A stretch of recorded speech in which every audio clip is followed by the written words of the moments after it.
estoy acompañada de una docente de nuestra facultad que también es doctora en comunicación y me refiero a Eugenia Itaurralde. ¿Cómo estás, Euge? Hola, ¿qué tal? ¿Todo bien? ¿Todo bien? Sí, por suerte.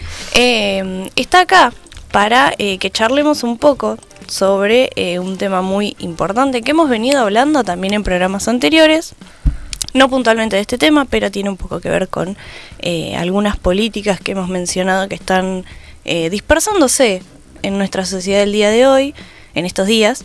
Y el tema puntual es sobre el estreno del documental de Mara, que es a 20 años de la aparición de los restos de, como había dicho, Mara Navarro, que es un caso de travesticidio. Uh-huh. Sí, hace 6 meses atrás se cumplieron 20 años de la desaparición de Mara, y un año antes más o menos la mamá de Mara comenzó a contactarse con diferentes personas de la ciudad para realizar un libro que recuperase toda la vida de Mara y todo lo que sucedió con el caso. Porque bueno, ella siente que el día que ella no esté presente, sí, teme a que no podamos recuperar en la memoria la figura de Mara. Entonces, a quien ella llama Esteban, ¿no? Claro. Esteban Navarro. Y bueno, fue así que de a poco ella comienza a contactarse con diferentes personas, y fue Carlos Rodríguez quien nos fue uniendo para producir ese libro, que bueno, cuando empezamos a revisar la causa judicial, ella no tenía acceso a la causa, se acerca en diciembre del año 2023 al juzgado, sí, y ahí le informan que la causa estaba cerrada y que ella no podía acceder porque no era particular damnificada. Bien. Entonces, bueno, a partir de ahí, mediante una presentación de una abogada, logra acceder a la causa y nos dan una autorización en los primeros meses de este año. El año pasado fue. Después de la feria judicial nos dieron autorización para ir a capturar imágenes y digitalizar la causa. Entonces, bueno, es un proceso que nos está llevando más tiempo del planificado. Por el momento tenemos acceso al archivo personal de Graciela, que es Graciela Alderete, que es la mamá de Mara, quien ha guardado absolutamente todas las publicaciones del Diario El Popular. Tenemos el archivo judicial, y que tiene 13 cuerpos, o sea que el análisis de todo ese archivo también es exhaustivo. Y bueno, nos fuimos contactando con diferentes personas para armar los diferentes capítulos del libro, pero también nos pareció importante que como obra integral, el libro hoy, en este contexto, sí, tal vez iba a tener muchísimo más alcance si además lo acompañábamos por otro tipo de formatos. Entonces, bueno, en primer lugar, ahora lo que hicimos fue largar el tráiler de lo que va a ser el documental de Mara, que fue Claudia Esperanza, que es una realizadora de Tandil, quien se acercó a nosotros para trabajar y complementar, digamos, este libro. Bien. Y bueno, ella armó un equipo integrado por Simón, que es un estudiante de realización audiovisual, por Cecilia Christensen, que es realizadora también, y por Daniel Giacomelli. Y acá en Olavarría se sumó Verónica Echeverri.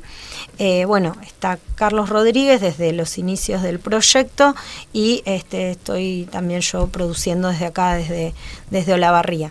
Y bueno, ahora hemos logrado contactarnos con una distribuidora que es quien nos está colaborando en Noche Americana, es la productora que está colaborando en todo lo que tiene que ver con la difusión de este tráiler. Bien, que para los que nos están viendo por streaming, que los recuerdo que estamos en streaming, recién nuestro señor streaming estuvo pasando ese documental del que estaba hablando acá Eugenia, que muestra un poco, porque lo vi previamente, si bien creo que ustedes no escucharon el audio, se muestra un poco de una parte de la historia, y si no me equivoco está contada por la madre de Mara. Sí, aparece, en el tráiler aparece la voz de la mamá, la voz de quien fuera su pediatra, que falleció el año pasado, y aparece la voz de Carlos Rodríguez también, y la idea es ir presentándolo por segmentos. Un primer segmento estaría centrado en recuperar la vida, porque todos los testimonios que aparecen vinculados a Mara nos muestran que era alguien muy feliz, que más allá de las adversidades que vivía como una persona trans hace 20 años atrás, era muy alegre, y queremos recuperar también su paso por su trayectoria escolar en diferentes instituciones de la ciudad de Olavarría, y recuperar la vida, porque la verdad es que tal vez como pueblo Olavarría se ha quedado, digo pueblo no en el sentido de la dicotomía ciudad-pueblo, sino popularmente, digamos, lo que corrió fueron muchísimos detalles que tenían que ver con su muerte, muchísimas versiones, muchísimos mitos, muchísimas cosas centradas en el delito. Y tal vez, no sé si nos detuvimos en recuperar la vida de ese adolescente, o esa adolescente, mejor dicho, de 17 años, que quería ser una mujer, que tenía el firme deseo de modificar su cuerpo para tener una expresión de género plena como mujer. Tal vez no tuvimos tanto registro de su vida, sino más bien de todo lo morboso que se tejió en torno a su muerte y a todo lo que fue la posterior causa judicial. Entonces queremos recuperar también la vida de Mara en la voz de las personas que la amaron. Después hacer un abordaje de todo lo que fue la causa judicial y el tratamiento mediático, y finalmente ver en qué cómo desde hoy construimos la memoria de Mara en diferentes espacios, en vinculación con las juventudes, en el memorial que se ha inaugurado hace unos meses atrás. ¿Cómo sería esa vida hoy de una persona de 37 años en un contexto tan distinto, pero a la vez donde están retornando estos discursos de odio tan espantosos, ¿no? Estamos hablando de un marco normativo en el cual se inscribiría hoy Mara con 37 años, con una ley de matrimonio igualitario, una ley de identidad de género, con escuelas que tienen que aplicar la educación sexual integral de manera transversal, y sin embargo, también tenemos que posicionarnos frente a un contexto adverso, frente a todos estos sistemas normativos en donde por momentos sentimos que peligran esa ampliación de derechos que hemos conquistado en el siglo XXI. Así que también pensar en ponernos en este contexto, ¿no? y pensar qué pasa con las infancias trans, ¿no? Porque claramente, estuve en el congreso que realizó el Ministerio de Mujeres y Diversidad en la semana pasada, y había personas trans que justamente lo que expresaban era: nosotras ya a nuestra edad ya sabemos lo que es la resistencia, ya sabemos lo que es bancarnos maltratos y demás, pero todo este contexto hermoso que estábamos construyendo para las niñeces y las adolescencias, la verdad que que nos plantea muchísima angustia, ¿no? Porque vos pensás, bueno, después de luchar durante tanto tiempo, estoy dejando un mundo mejor para quienes vienen detrás mío, pero sin embargo se recrudecen los discursos de odio y no podemos dejar de pensar en cómo se inscriben estas identidades en estos contextos tan adversos, ¿no? Claro, que un poco de lo que mencionábamos programas anteriores fue que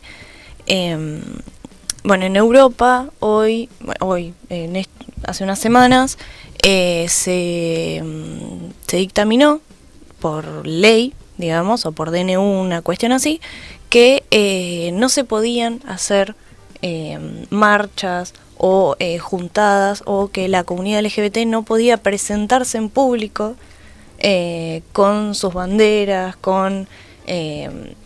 siendo ellos mismos.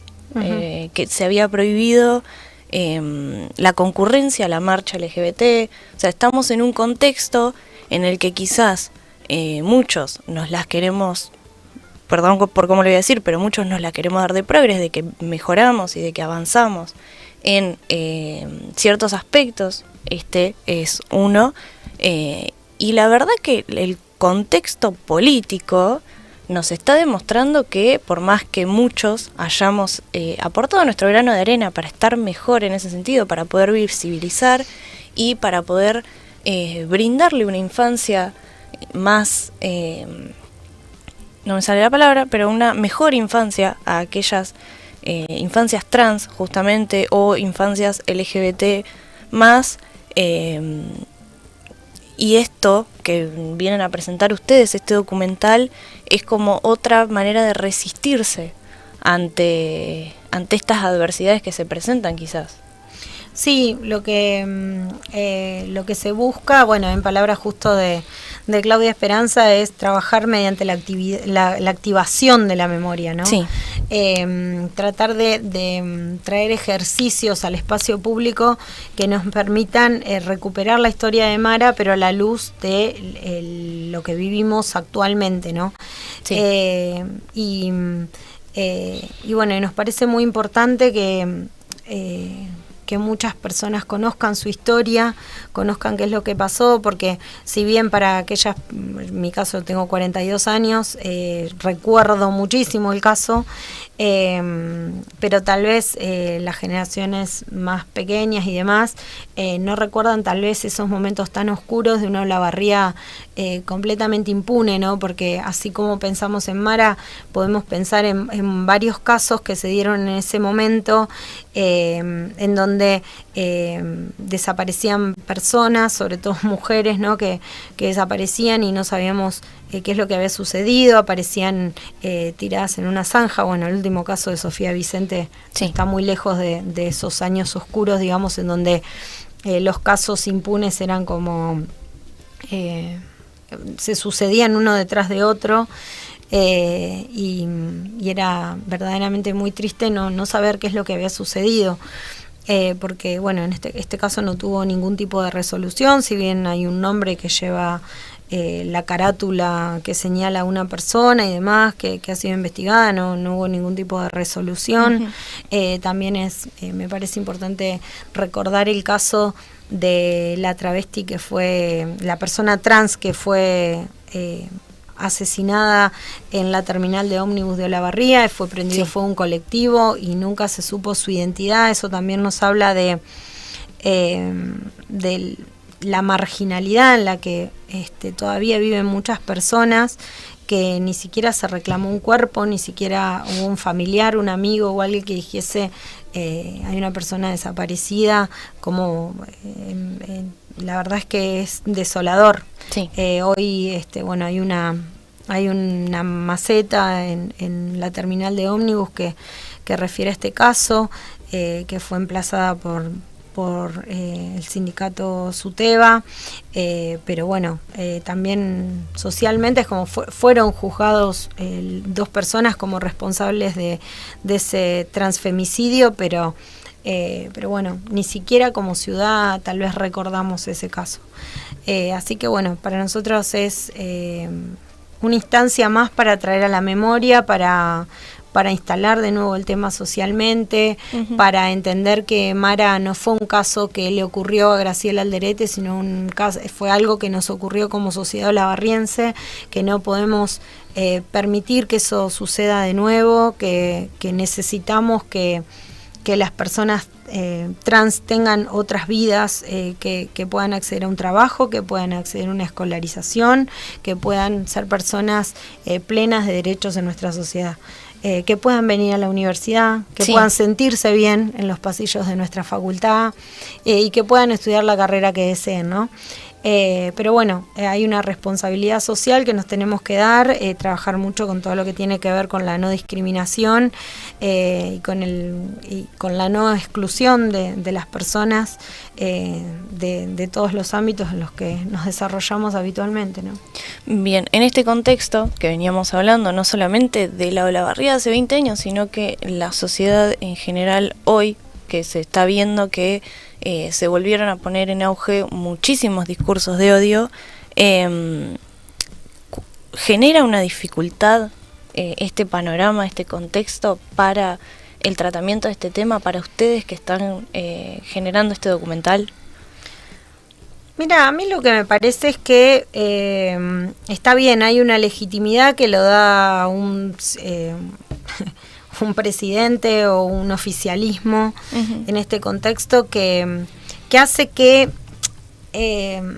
muchas personas que se habían retrotraído en el espacio público de decir ciertas cosas vuelvan a decirlo. Yo no creo que estas personas no hayan sostenido lo que dicen ahora durante los últimos años, sino tal vez que se inhibían o se cuidaban un poco más. Claro. Lamentablemente, para el espacio público es un espacio de poder y tenemos que librar ciertas batallas que tienen que ver con lo simbólico, ¿no? Para que las otras personas entiendan que somos todas personas iguales, que tenemos que tener el mismo acceso a derechos.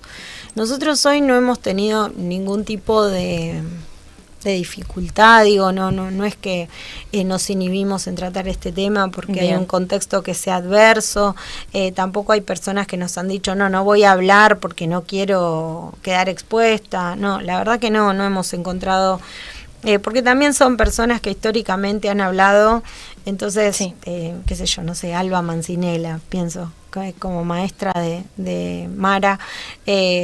Alba es una persona que toda la vida ha estado del lado de las personas que tienen vulneraciones de derechos y nunca se ha callado. Entonces, la verdad es que, bueno, la propia Graciela, digo, hace 20 años que, ya 20 años y 6 meses que expresa públicamente todo lo que piensa sin ningún tipo de temor. Pero bueno, la verdad que me parece que lo tenemos que pensar al revés, como que tanto el libro como el documental son más que necesarios hoy. Sí. Para instalar este tema, para discutirlo, para traerlo de nuevo a las discusiones públicas. Entonces me parece que lo podríamos pensar al revés, que hoy es urgente que traigamos este caso de nuevo a la mesa para seguir construyendo memoria. Bien. Euge, a mí solo me queda agradecerte por haber venido, por haberte tomado el tiempo de estar en este espacio y hablar de este tema que es súper importante, que le recuerdo a la audiencia, estábamos hablando sobre que se estrenó hace unos 2 días el primer tráiler del documental que viene a hacer memoria de los 20 años, o sea, el aniversario de los 20 años de la aparición de los restos de Mara Navarro, que fue víctima de un transfemicidio o travesticidio, depende de cómo esté catalogado judicialmente. No, judicialmente no, porque no existía ese marco legal hace 20 años atrás. Hoy podría ser entendido como un crimen de odio, a veces cuesta muchísimo también que los jueces caratulen bajo, digo jueces porque en su mayoría son varones, utilicen esa terminología como crimen de odio como agravante, pero bueno. Hoy desde las ciencias sociales, porque no siempre tenemos que categorizar desde los marcos judiciales, desde las ciencias sociales sí hablamos de un transfemicidio y sobre todo desde quienes activamos desde el feminismo. Bien, así que eso, estábamos charlando sobre los temas que son pertinentes a este documental, a esta historia, a esto que yo me hice con machete. Lo que decía, lo que venía en el pie del documental es que ustedes, esto es importante para traer la imagen de Mara al presente y reconstruir memoria, que eso es lo que más claro tiene que quedar. Nosotros, ustedes, perdón, pero quienes militamos y quienes nos preocupamos por estos temas y alzamos la voz, lo que nos importa en este tipo de casos es construir memoria y no permitir y hacer conscientes para que no se vuelvan a permitir y que no vuelvan a ocurrir estos casos, justamente, para que, como decía Eugenia, las colectividades LGBT, las infancias, tengan la oportunidad, tengan las mismas oportunidades y los mismos derechos que cualquier persona, como diría yo, heteronormada, porque no es una cuestión de merecimiento, sino que porque hayan hecho algo, sino porque se lo merecen por el simple hecho de existir. Y también es un tema, a mi parecer, horroroso, el hecho de que una persona, por vivir siendo quien quiere ser, se le haya condenado a un destino tan horrible, no solamente a la persona, sino también a la familia. Sí, y el impacto que tuvo, porque incluso, bueno, en este recorrido hemos podido hablar con personas que tal vez estaban en un proceso de transición en su identidad, y este caso les hizo retroceder completamente, o sea, claro, como esa imagen de volver de nuevo al closet por temor a que te pase exactamente lo mismo. Entonces es un caso que afectó a la familia de Mara, pero por eso insistimos que afectó a otras personas que tal vez ni siquiera tenemos registro, pero nos afectó como sociedad, nos impactó como sociedad, ¿no? Que hay muchas personas que tal vez vieron sus subjetividades golpeadas por lo que pasó, ¿no? Como porque también en este tipo de casos hay una búsqueda de disciplinamiento, ¿no? Claro. Bueno, vos renuncias a esto, vos querés ser una persona trans, vos, sobre todo los varones, que la transición hacia la mujer es como renunciar a todos los privilegios que te presenta una sociedad machista. Sí. Entonces hay un disciplinamiento de los cuerpos, ¿no? Vos decidiste tener esta vida, vos tomaste esta decisión, bueno, mirá lo que te puede pasar. Claro. Entonces también es importante que tengamos en cuenta que tenemos que tener un marco de libertad para desarrollarnos, ¿no? Por eso insistimos con el tema de la educación sexual integral, para que las personas puedan terminar sus estudios, tengan mayores posibilidades de una inserción laboral plena de derechos, en un contexto tan difícil como el nuestro, en nuestra sociedad, sobre todo en Olavarría, con todo lo que está sucediendo con los despidos y demás, pero bueno, no podemos dejar de pensar en un futuro mejor para todas las personas de nuestra comunidad. Bueno, muchísimas gracias, Euge. Ojalá puedas volver a venir para seguir hablando de estos temas. Sí, también agradecerle a Yanela Alves que hace 6 meses atrás, cuando justamente hablábamos de pensar en otros soportes para el libro, porque Graciela quiere el libro y ese es su anhelo y lo va a tener, pero también yo como comunicadora entendía que en otros lenguajes también esto puede llegar a otros públicos, o puede ser una pieza que va a llegar a otras personas. Por eso apostamos al múltiple formato, y en ese contexto Yanela a los 20 años de la desaparición de Mara le hizo una entrevista a Graciela, que fue también parte del marco de producción de este documental, donde revisamos esa entrevista y escuchamos, y nos sirvió mucho también para producir.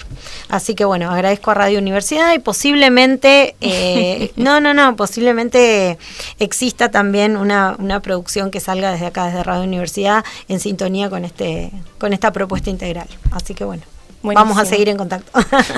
Muchas gracias. Bueno, gracias a ustedes.